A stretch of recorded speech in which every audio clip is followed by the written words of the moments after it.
अस्सलाम वालेकुम। मुकालमा YouTube channel में आप सभी का खैर मकदम है। आज हम खाके की मदद से कहानी निकला देखेंगे।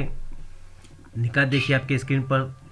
दो दोस्तों का जंगल में जाना, अचानक रीछ का आना, एक शख्स का फ़ौरन दरख्त पर चढ़ जाना, दूसरा नहीं चढ़ सका, ज़मीन पर मुर्दे की तरह लेट जाना, ज़मीन पर लेटे हुए आदमी के पास रीछ का आना, कान सूंघना और फिर एक तरफ चल देना, दरख्त से आदमी का उतरना, ज़मीन पर पड़े हुए आदमी को होशियार करना, दोनों की बातचीत, रीछ ने क्या कहा और नतीजा। तो देखिए, हम कोशिश करें कि अगर खाकी की मदद से कहानी लिख रहे हैं तो उसे अच्छा सा एक उन्वान दीजिए और उसका नतीजा भी हमको लिखना है। तो मैंने एक उन्वान अपनी तरफ से दिया है, खुदगर दोस्त। अब उसके ऊपर निकात की मदद से कहानी देखिए। गंगापुर नामी गांव में रमेश और हरीश दो दोस्त रहा करते थे। रमेश तबीयत का बहुत नेक, मिलनसार और बेगर्ज था। हरी में भी बहुत सी खूबियाँ थी, लेकिन उसमें सबसे बड़ी बुराई ये थी कि वो कुछ खुदगर्ज था। फिर भी दोनों में दोस्ती थी।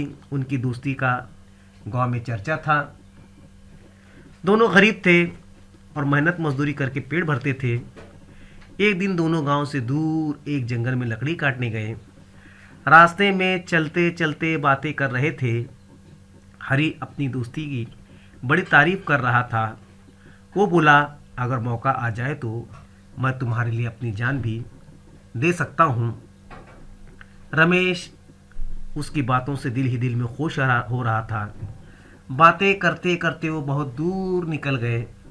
इतने में पीछे से किसी की आहट सुनाई दी। घूम कर देखा तो क्या एक खौफनाक रीछ उनकी तरफ चला आ रहा है। रीछ को देखकर दोनों के छक्के छूट गए। हरी को दरख्त पर चढ़ना आता था और वो दौड़कर करीब के दरख्त पर चढ़ गया। रमेश चिल्लाने लगा, अरे भाई, मुझे छोड़कर कहाँ भागे जा रहे हो? तुम तो मेरे लिए अपनी जान देने को तैयार थे, मगर ये क्या? हरीश ने रमेश की तरफ पलट कर बिना देखा। होमवर्क कर रही हो?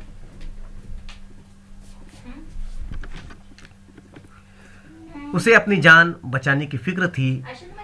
रमेश को दरख्त पर चढ़ना नहीं आता था। वो सोच रहा था कि अब क्या करे। आखिर उसके अकल ने उसका साथ दिया। वो फौरन ज़मीन पर चित लेट गया और सांस रोककर मुर्दे जैसी हालत बनाई।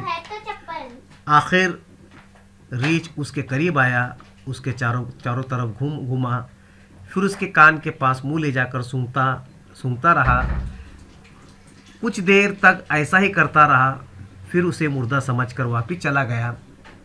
हरी दरख्त से सब कुछ देख रहा था। जब रीछ बहुत दूर निकल गया तो हरी आहिस्ता आहिस्ता दरख्त से उतरकर रमेश के पास आया और उसे होशियार किया। फिर हंसकर उसे पूछा, क्यों भाई, कैसे हो? ज़रा ये तो बताओ कि रीछ तुम्हारे कान के पास बार बार मुंह ले जाकर क्या कह रहा था? हरी के इस मजाक पर रमेश जल उठा। फिर बोला, मेरे सच्चे दोस्त, रीछ कह रहा था कि दोस्ती का ज़ुबानी दावा करने वाले खुदगर दोस्त से बच कर रहो। नतीजा, खुदगर्ज दोस्त से होशियार रहना चाहिए। तो ये कहानी आपको कैसी लगी ज़रूर कमेंट करके बताइए। अल्लाह हाफिज़। विधानसभा में विधानसभा की सदस्य